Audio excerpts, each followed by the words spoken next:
For today's video ay nandirito po tayo sa Honda 3S Shop San Fabian, Pangasinan branch at ngayong araw ay magbibigay po ako sa inyo ng pinakakumpletong price update para po sa lahat ng mga Honda motorcycles. Excited na ba kayo? Tara!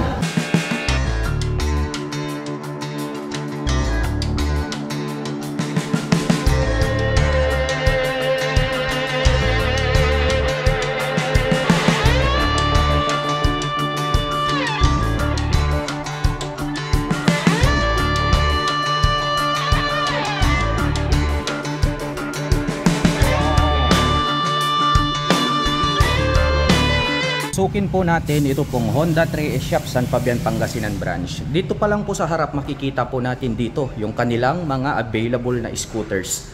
At ito pong nandirito sa harap, ito po yung kanilang pinakabagong Honda Click 160 2024 version. Napakaastig po ng scooter na ito. Mayroon po itong maangas na headlight design, naka single rotor disc brake at napakalapad din po nito pong kanyang upuan. Naka fully digital meter panel display, naka smart keyless ang kanyang ignition. At mayroon po itong 2 front pocket, malalim po dito sa kanan at mayroon pa po rito sa kaliwa. At mayroon na rin po siyang integrated na USB charging port. May malawak na footboard at very unique din po ang pagkakadesign ng kanyang taillight. Naka-liquid cooled naman ang kanyang cooling system. Equipped po ito ng single shock absorber para sa kanyang rear suspension. At ang presyo po nito pong kanilang pinakabagong Honda Click 160 2024 version ay nagkakahalaga po ito ng 116,900 pesos. At kung balak mo naman pong kumuha ng hulugan, ay kailangan mo lang pong mag-down payment ng 10,000 pesos. Ito naman pong kanyang katabi, ito naman po yung kanilang napakabangis na Honda Airblade 160. Para sa akin, very unique yung pagkakadesign nitong kanyang main light. Mayroon po siya ritong attractive na daytime running light. May Honda badge dito po sa bandang gitna. At ito po pala ay equipped with single channel ABS para po dito sa kanyang front braking system. With single rotor disc brake along with single pot caliper na Nissin brand. Naka two-tone color combination po ito pong kanyang seat cover. Combination po ito ng black at brown. Naka fully digital meter panel display. Naka smart keyless system ang kanyang ignition. Located naman po dito sa bandang gitna ito pong kanyang fuel tank. Naka liquid cooled ang kanyang cooling system. At dito naman po sa kanyang side cover may nakalagay po rito na Airblade na 3D emblem. At very unique din po ng pagkakadesign nito pong kanyang tail light. At gumagamit naman po ito ng dual shock absorber para po dito sa kanyang rear suspension. At ang presyo po nito pong kanilang Honda Airblade 160 ay nagkakahalaga po ito ng 125,900 pesos. At kung balak mo naman pong kumuha ng hulugan, ay kailangan mo lang pong mag-down payment ng 9,800 pesos. Ito naman po yung kanilang Honda PCX 160. Ito po yung kanilang CBS version. Para sa akin, napaka-attractive ng pagkakadesign nito pong kanyang headlight assembly dahil talagang napakahaba at napakalapad. Mayroon naman po itong glossy black color na visor. Equipped naman po ito ng single channel ABS para po dito sa kanyang front braking system. Gumagamit ng traditional na telescopic fork, naka single rotor disc brake with 2-pot caliper na Nissin brand. Naka fully digital meter panel display, naka naked handlebar, at equipped naman po ito ng smart keyless system para po dito sa kanyang ignition. Located po dito sa bandang harapan ito pong kanyang fuel tank. At ang kagandahan po nito ay meron po siyang footrest extension. Malapad din po itong kanyang upuan at ang ganda po ng pagkakatahi. Masasabi natin na talagang matibay. Naka-liquid cooled ang kanyang cooling system. Naka-dual shock absorber para po dito sa kanyang rear suspension. At stylish din po ang dating nito pong kanyang taillight. Mayroon naman po itong spacious na underseat compartment. At ang presyo po nito pong kanilang Honda PCX 160 na CBS version ay nagkakahalaga po ito ng 131,900 pesos. At kung balak mo naman pong kumuha ng hulugan ay kailangan mo lang pong mag-down payment dito ng 17,800 pesos. At kung mahilig naman po kayo sa adventure, ito naman po yung kanilang Honda ADB 160. Napakaastig po nito pong kanyang headlight design. At agaw pansin po ito pong spike dito na kanyang daytime running light. At ang kagandahan niyan, meron po itong adjustable na windshield. Equipped na po ito ng ABS para po dito sa kanyang front braking system. Naka single rotor disc brake na flower design with 2-pot caliper na Nissin brand. Naka semi dual purpose pattern tires ang mga gulong. Naka fully digital meter panel display. naka-naked handlebar at equipped naman po ito ng smart keyless system para po dito sa kanyang ignition. Located po dito sa gitna ito pong kanyang fuel tank kaya more accessible. At ang ganda rin po nitong kanyang upuan, malapad at malambot kaya very comfortable sakyan. Buksan naman po natin itong kanyang upuan. Ang lawak po pala nito pong kanyang underseat compartment. Very spacious kaya marami po tayo ritong mailalagay na mga personal belongings. Naka-liquid cooled ang kanyang cooling system. Gumagamit po pala ito ng dual sub-tank shock absorber para po sa kanyang rear suspension. Mayroon din po itong footrest extension. Astig din po ng pagkakadesign nito pong kanyang taillight. At ito po ay naka-single rotor disc brake with single pot caliper dito sa likuran para po sa kanyang braking system. Dito sa kaliwa, mayroon din po itong side pocket na pwede nating paglagyan ng mga mobile phones. At ang kagandahan niyan ay mayroon na din po siyang integrated na USB charging port. At ang presyo po nito pong kanilang Honda ADB 160 ay nagkakahalaga po ito ng 166,900 pesos. At kung balak mo naman pong kumuha ng hulugan ay kailangan mo lang pong mag-down payment ng 31,800 pesos. Ito po yung kanilang pinakabagong Honda Beat Premium 2024 model. Ang ganda po pala ng kulay nito pong white color. At very attractive na po yung kanyang headlight design at nag-direct po siya hanggang dito sa bandang itaas na kung saan dyan na po located dito pong kanyang mga turn signals. At kapansin-pansin po na gold color po pala ang kulay nito pong kanyang mag wheels pagdating po dito sa premium edition. Meron po itong single rotor disc brake with single pot caliper para po dito sa kanyang front braking system. Combination po ng digital at analog, ito pong kanyang meter panel display. At gumagamit naman po ito ng mechanical key para po sa kanyang ignition. Mayroon naman po siya ditong 2 front pocket. Dito po sa kanan, medyo maluwag at malalim, pwede po tayo ritong maglagay ng mga coins. Habang dito naman po sa kabila ay mayroon po siyang door na pwedeng buksan. At ang makikita po natin dito ay mayroon po siyang USB charging outlet. Mayroon din po itong malawak na footboard. Malapad din po ito pong kanyang upuan at malambot. Buksan naman po natin itong kanyang upuan. Mayroon po itong 18 liters na underseat compartment. At dito na rin po pala located ito pong kanyang fuel tank. Naka-air-cooled ang kanyang cooling system at equipped naman po ito ng single shock absorber para po rito sa kanyang rear suspension. At ang kagandahan po pala nito pong kanilang Honda Beat Premium ay mayroon po itong integrated na kick starter. At bukod dyan ay mayroon din po siyang electric starter. At gumagamit naman po ito ng mechanical drilling or drum brake para po dito sa kanyang rear braking system. Matulis din pong pagkakadesign nito pong kanyang taillight at included na po rito yung kanyang turn signals. At ang presyo po nito pong kanilang Honda Beat Premium 2024 ay nagkakahalaga po ito ng 73,400 pesos. At kung balak mo naman pong kumuha ng hulugan ay kailangan mo lang pong mag-down payment ng 4,800 pesos. Ito naman po yung kanilang number 1 na scooter pagdating po sa 125 category. Ito po yung kanilang Honda Click 125 Special Edition 2024 version na po ito. Mayroon po silang 3 color available dito sa Honda 3S Shop, San Fabian, Pangasinan branch. Meron po tayo na itong combination ng blue-white, meron tayong gray-black, at mayroon din po tayong red-black. At ang kagandahan po nito pong kanilang Honda Click 125 ay napakaastig din po talaga ng pagkakadesign nitong kanyang daytime running light. At dito po sa bandang itaas located dito pong kanyang mga turn signals. Equipped naman po ito ng combi brake para po sa kanyang braking system. Naka-single rotor disc brake na flower design with Topico na single pot caliper. At mapapansin po natin ito pong kanilang special edition ay matte brown po ang color nitong kanyang mag wheel.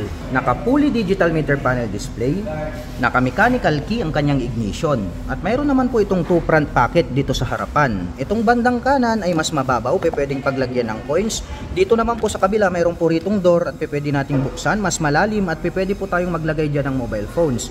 At makikita natin mayroon po siya ritong integrated na USB charging port. Mayroon din po itong malawak na footboard.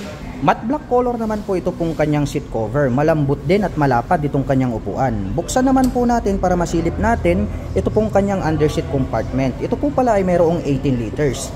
At dito na rin po located ito pong kanyang fuel tank. At mapapansin po natin dito po sa kanilang special edition, ito pong kanyang integrated na grab bar is matte brown. Hanggang dito po sa kanyang mga mag wheels is matte brown lang din po siya. Naka-liquid cooled ang kanyang cooling system. Sporty looks design. Ito pong kanyang stock na single muffler. Unique din po ang dating nito pong kanyang taillight. At ito po ay equipped with single shock absorber para po rito sa kanyang rear suspension. Naka-drum brake naman po ang kanyang preno dito sa likuran. At ang presyo naman po nito pong kanilang Honda Click 125 na special edition ay nagkakahalaga po ito ng 83,900 pesos. At kung balak mo naman pong kumuha ng hulugan, ay kailangan mo lang pong mag-down payment dito ng 5,800 pesos. At kung ang hanap mo naman ay comfortable riding, ito po yung highly recommended. Ito po yung kanilang Honda PCX 160 ABS version. Napakaastig po talaga ng pagkakadesign nitong kanyang headlight assembly dahil napakahaba po nitong kanyang mga ilaw. At glossy black naman po itong kanyang integrated na visor. At equipped na po pala ito ng HSTC, also known as Honda Selectable Torque Control. At equipped na rin po ito ng single channel ABS para po dito sa kanyang front braking system. At ito po ay gumagamit ng single rotor disc brake with 2-pot caliper na Nissin brand. At ito pong kanyang mag wheel is matte brown color. Mayroon din po itong footrest extension. Naka fully digital meter panel display, naka naked handlebar, at gumagamit naman po ito ng smart keyless system para po dito sa kanyang ignition. Located naman po rito sa bandang gitna, ito pong kanyang fuel tip. Kaya very accessible itong kanyang fuel tank. Napakalapad po talaga nitong kanyang upuan. Dito po sa kanyang side profile, may nakalagay po rito na PCX 160 na 3D emblem. Naka-liquid cooled ang cooling system. Naka-dual shock absorber para po dito sa kanyang rear suspension. Naka-single rotor disc brake with single pot caliper na Nissin brand dito po sa kanyang rear braking system. Napakalapad din po pala ng pagkakadesign nito pong kanyang taillight. At ang presyo po nito pong kanilang Honda PCX 160 na ABS version ay nagkakahalaga po ito ng 149,900 pesos. At kung balak mo naman pong kumuha ng hulugan ay kailangan mo lang pong mag-down payment dito ng 20,000 pesos. Ito naman po yung kanilang Honda Click 125 standard version. The same lang din po yung kanyang headlight design sa kanilang special edition, napakabangis at napakaastig. Ngunit ang pagkakaiba po nila, ito pong kanilang standard version, ito pong kanyang cast wheel is matte black color. Equipped naman po ito ng single rotor disc brake na flower design with single pot caliper na matte black. At equipped po ito ng combi brake para naman po rito sa kanyang front braking system. Naka fully digital meter panel display at gumagamit naman po ng mechanical key para po dito sa kanyang ignition. Mayroon po itong 2 front pocket, mababaw po itong kanan, pwedeng paglagyan ng coins. Habang dito naman po sa kabila, mayroon po ritong door na pwede nating i-press at pag ating binuksan, mas malalim po siya at pwede po tayong maglagay dyan ng mga mobile phones. At mayroon na din po siyang integrated na USB charging port, pwede po tayong mag-recharge ng mobile phones and gadgets. Malawak din po itong kanyang footboard. Malapad din po itong kanyang upuan at malambot. Black color naman po itong kanyang seat cover. Buksan naman po natin, ito po palang kanyang underseat compartment ay mayroon po itong 18 liters. At dito na rin po located ito pong kanyang fuel tank. Matte black color naman po itong kanyang integrated na grab bar.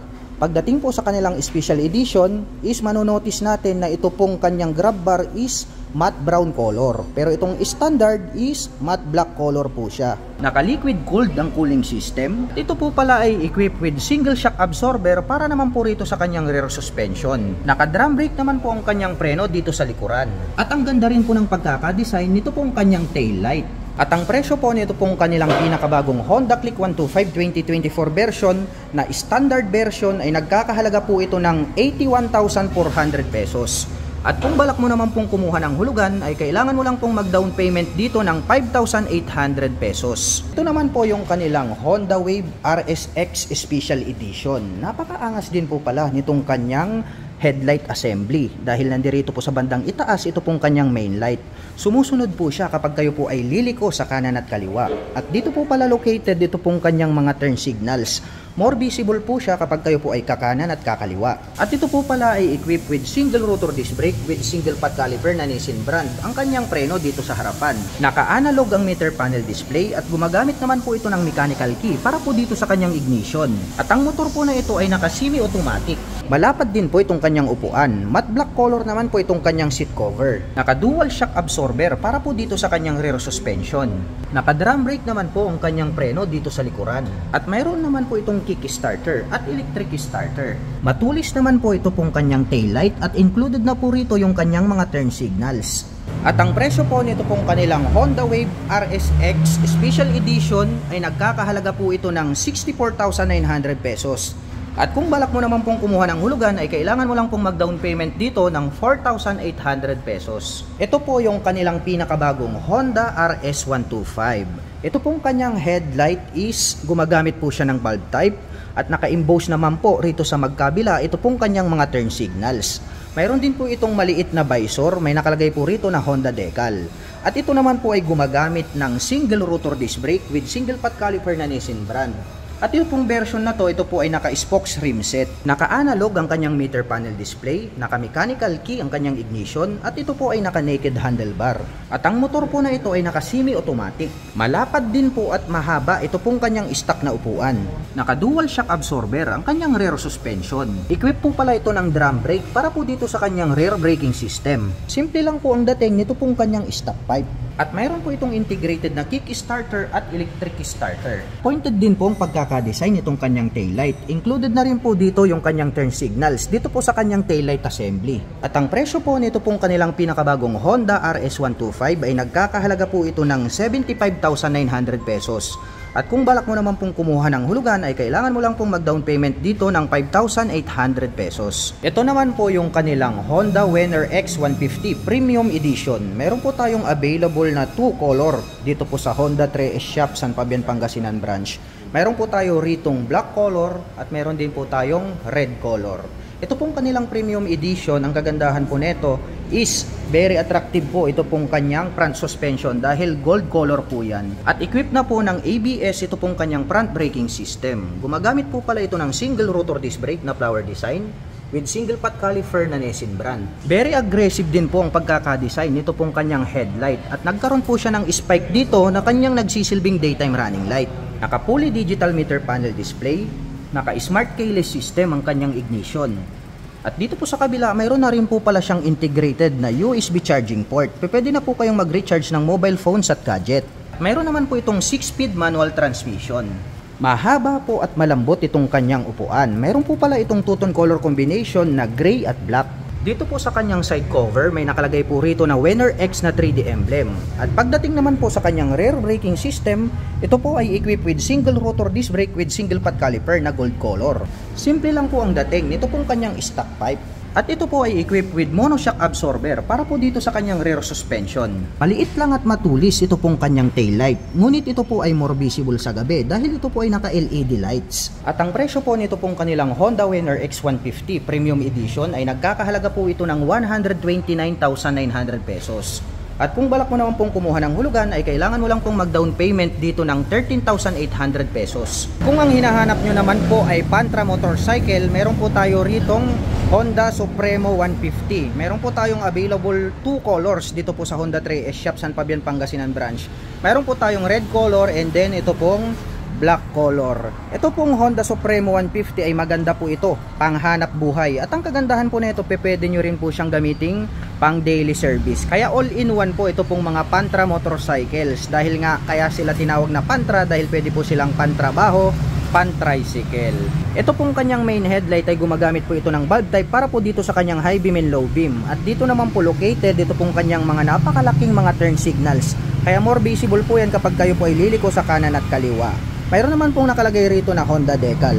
At ito naman po ay gumagamit ng traditional telescopic fork para sa kanyang front suspension. Mayroon naman po siyang rubber cover on top. At napansin ko lang mga ka-LM, ito pong kanyang hub is glossy black na po siya. Nakaterno naman po siya dito po sa kanyang front fender. Napaka-flawless po nito pong kanyang fuel tank. At iba na rin po yung kanyang decal design. Ito pong kanyang upuan ay napakalapad at napakahaba. Kaya kung gagamitin nyo po ito pang hanap buhay, saktong-sakto pampasada. At ito naman po ay mayroong dual shock absorber para naman po dito sa kanyang rear suspension.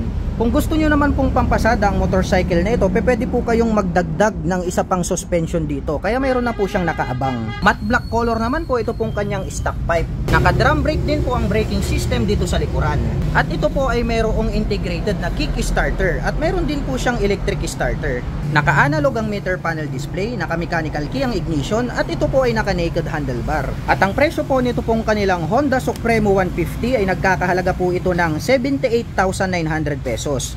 At kung balak mo naman pong kumuha ng hulugan ay kailangan mo lang pong mag-down payment ng 6,800 pesos. At kung ang hinahanap nyo naman po ay more affordable ang price tag at matipid sa gasolina, Mayroon po tayo ritong Honda TMX 125. Mayroon po tayong 3 color available dito. Mayroon tayong red, mayroon tayong black, at mayroon din po tayong gray color. Ito pong kanyang main headlight is square type po siya. Unlike po dito sa Supremo, napa-emboss po ito pong kanyang headlight design. At ito naman pong kanyang mga turn signals ay located dito sa bandang itaas. Bulb type din po yan.